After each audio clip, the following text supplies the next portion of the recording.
Apparently, it doesn't matter how much of this stuff is above ground, it has no impact or correlation with the price. That's just one of several tidbits from a new report from the Silver Institute with regards to the complexities of above ground stocks and the movement thereof, and what drives the price of silver. Let's talk about it in this video as we explore.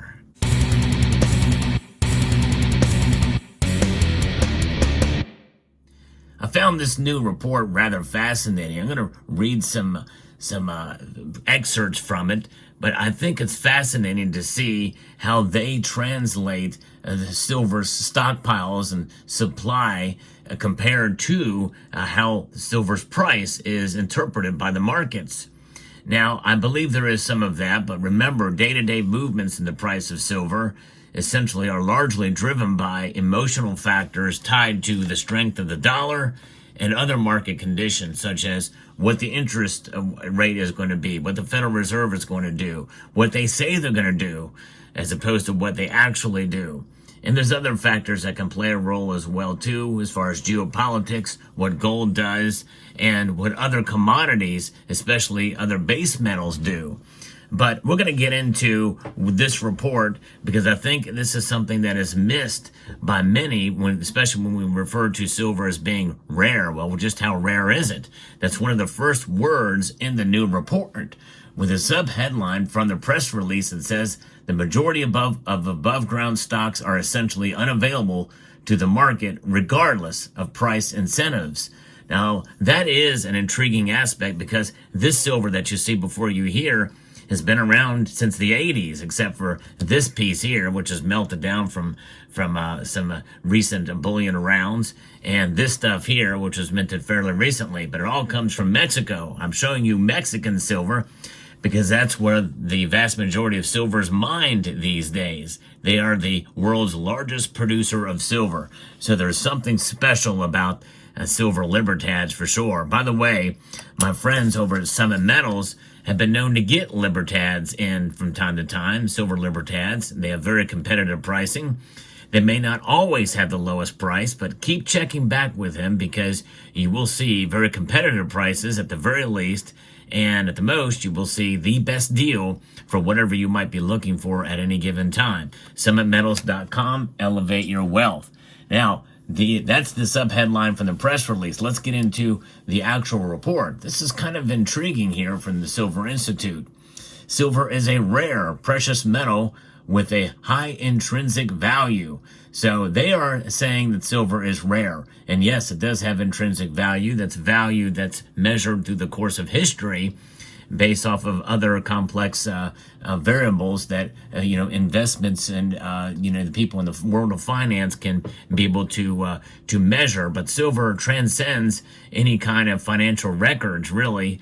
It exists because it has value throughout history. It's historic value, which is quite, amazing. That's an amazing thing about silver, which is one of the reasons why we stack it, although there's another word they use that is not in that realm. In fact, it's kind of a derogatory term. We're going to get to that in a moment.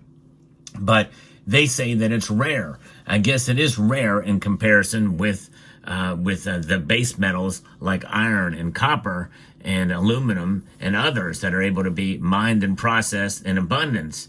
However, it is not all that rare when you think about the amount of above ground stocks.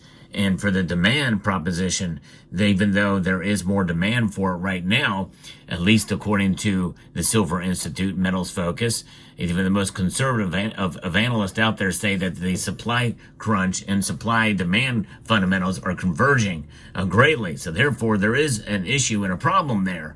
And I think that is one of the things that is contributing to the price that we've been seeing lately. But we'll get into that in a moment. But it explains its historic role as money and its continuing relevance as an investment asset. Of course, I don't like to use that word investment, but that's a side note. You've heard me talk about that in the past. Scarcity, coupled with the metal's singular brightness, has also given it its distinct place among materials used for jewelry and decorative arts. And since the industrial age, silver has become increasingly important as a commodity. Indeed, it has, for sure. Its special characteristics making it essential for many industrial applications, and until relatively recently, indispensable for photography. The scarcity and high value of silver means there has always been a powerful incentive to safekeep and hoard the metal in its pure and weightier form, such as coins, bars, and silverware, to a lesser extent, jewelry. Now, they use the term hoard. They could have very easily used the term stack, but I think they wanted to kind of separate themselves, at least to some degree, of some sort of bias here. But and because that is an intentionally, I guess, would be a derogatory term. But nonetheless, there's a lot of people that feel that the Silver Institute, by its very reports and reporting from metals focus mostly, does have a bias. The very name Silver Institute means it's lobbying for silver in many ways. So, so there's, I don't think they can escape that bias accusation there. But nonetheless, for other fabricated products, the silver contained may also mean that they have some inherent value related to the precious metal content. In other cases, the amount of silver in fabricated products may be economically or little to zero relevance. When it comes to these items, the silver consumed can be considered lost. The practical division between lost and potentially available silver in fabricated products will usually be determined by the prevailing silver price. Although government legislation and recycling technology are also factors to consider in making such calculations. Now remember, folks, silver is not truly ever physically lost. It's just a transfer from one form to another. Of course, a large amount of the silver produced and consumed over the centuries truly has been lost due to abrasion, particularly for coins, or because it has been returned to the earth as silver-containing waste products and solutions. Therefore, that kind of backs up what I'm saying, that it is not really truly lost. They do put that word in quotes. It just physically changes from one form to another. When you see a wore-down silver coin, that silver has just moved back into the earth in some manner or form. And even if that wearing comes from being put onto your skin and then being brushed off and little particles fall down to the ground. Now, there's a case particularly through spent photographic fixer solutions that in the past were often discarded rather than recycled. Historical mine production of silver, which through to 2023 has totaled some 57 billion ounces, is a poor indicator of the size and true above-ground silver stock. It's an interesting contrast with gold, where the vast majority of its 212,582 tons of historical mine production is technically available to the market, principally as bullion and jewelry. Although a large part of the silver mine has been lost or practically irrecoverable, this still leaves a substantial above-ground stock of silver, especially when compared to nearly all other commodities. While it is beyond the scope of this report to come up with definitive figures for the above-ground silver stocks, for the purpose of statistical analysis, it is necessary to have some working estimates. With these have been based on estimated legacy stocks of bullion and fabricated products prior to 1960, World Silver Survey data from 1960 to 2023, and assumptions for the amount of both lost and practically irrecoverable silver. While estimates for the size of bullion fabricated product stocks are useful, they're arguably less important to the objectives of this report than the much harder data flows to and from above ground stocks. The annual stats of the World Silver Survey provide good summary data on this recycling of fabricated products and implied changes in stocks in the same, which is a function of fabrication less scrap. In other words, it's an inexact science, folks. These implied stock figures then need to be adjusted for lost and practically irrecoverable silver. This can be done by applying a different discount to each category by demand. So World Silver Survey data on flows in and out of bullion stocks is available and can be broken down into government and private sector bullion stocks. The report makes no adjustment for lost bullion from 1960 to 2023 on the assumption that the percentage should be tiny. And when you look about that, so that talks about, that's kind of what's behind it. So the conclusions of the report are summarized with the following bullet points that we're going to go through here. And this is really the meat of what we're talking about here, which kind of gives us some indicator of how price is determined and reflected based off of the stocks.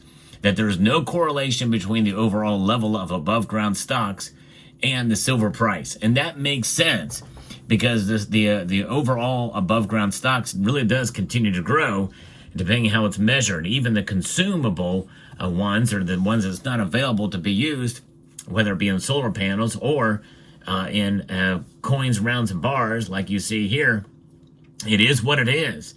And it really has no bearing because it hasn't disappeared. It's there, and I could easily just sell this back into the market. A lot of people have done that.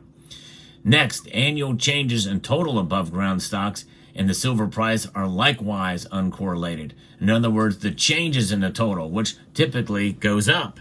According to charts and graphs you see, those numbers continue to increase year after year, at least at some level. Silver really never goes away based off of the measurements of how it is indicated. Now, the vast majority of above ground stocks are immobile, with only small net additions to or subtractions from stocks on an annual basis. And then movements in bullion stocks have an important impact on the silver price and vice versa. That's right, much as what we've seen recently from the London market, which is an even bigger move in comparison by percentage of the London market into New York and the comebacks and other places than gold. So that is having an impact on price, even though we're not seeing as much of it yet play out. I think it will in due course, but those kind of movements are what drives the market, and also for movements for being tagged for other uses in industry as well. At times, increases in bullion stocks are negatively correlated with the price, as either bargain hunters purchase silver on the dips or stale longs exit their positions on a declining price trend. Some of that is also driven by psychology. The multi-year growth in bullion stocks have sometimes driven prices higher, and at other times supported prices and prevented more substantial price corrections. That's something else that should be considered. I do agree with them on that, which I guess flies in the face of cries of manipulation or suppression, although those are also things that we should consider. As I mentioned in a recent video from a report from one agency who is trying to short the silver price. Multi-year breakdowns in bullion stocks have tended to occur in bear markets for silver and have exacerbated these. However, these drawdowns have typically set silver up for stronger rallies as investors have subsequently rebuilt their bullion holdings. Although right now we may be starting to see that form here recently based off of recent anecdotal data from around the community. Government stock sales were a significant factor in suppressing prices in the 1960s and somewhat important in the 1993 to 2003 period in delaying a rebound in silver. So there is suppression being mentioned right there with the Silver Institute and what has with government stock sales from the strategic reserves. Private sector bullion stocks increased very substantially over the 2009 and 2021, and they may represent a threat to prices in future if sentiment were to change and silver prices were to weaken. That's a very important point, folks. Private sector bullion stocks increased substantially, and that's just it, folks. There is a lot of silver bullion out there. Coin shops have a glut of it.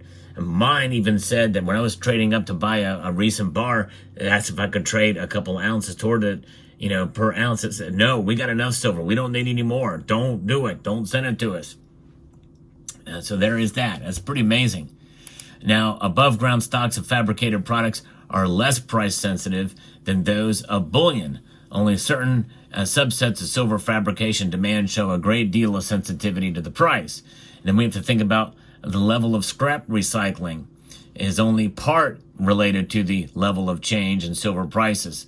Product life cycle considerations and environmental legislation are also important drivers. Large changes in the price and very high or low price levels are required to bring about material increases and decreases in scrap recycling. Substantial changes in the level of scrap recycling can have important second-order effects on the silver price. Falls in supply typically price supportive, and rises price limiting. That makes perfect sense. So there it is. Growth in the above-ground stock of fabricated products was low from 1974 to 1984 due to real high price dampening demand and stimulating recycling, which on average accounted for a third of supply during that period. Then the stock of fabricated products has grown more rapidly since the mid-80s due to an increased volume of silver demand, a change in its composition, and much reduced scrap recycling. Its share of total supply falling to a fifth on average from 1985 to 2023. And also, the levels of and changes to scrap recycling have been impacted more by changes in the composition of fabrication demand than the overall level of above ground fabricated stocks and the level of change in silver prices. So that's just a summary of what they found in this report, which is very fascinating. Another thing with that regard to how this is as far as fabrication, it changes of it, recycling and composition, is like what the United States moved from 90% silver to 3/9 fine silver because it was cheaper to do that. Even though there's more silver, than the original composition, was much cheaper for them to make that move back in 2018, and when it was implemented for proof sets and commemoratives in 2019 and moving forward. So there it is, fascinating. So just something to think about what's driving the price for silver, as well as the outside of the crazy fluctuations based off market volatility that we see driving the market on a day-to-day basis. What's driving the price overall with the above ground stocks summary is there's a lot of silver out there, and it's the change in the movement of some of that silver and how it's allocated for use in industry and for coins and bullion. That is really driving the price. So there you have it. Let me know what your thoughts are about this video and this report in the comment section down below. I hope you found this video informative, insightful, and educational. Would like to extend a multitude of gratitude to each and every one of you for taking the time to watch, and to encourage you to please rate, share, comment, and subscribe.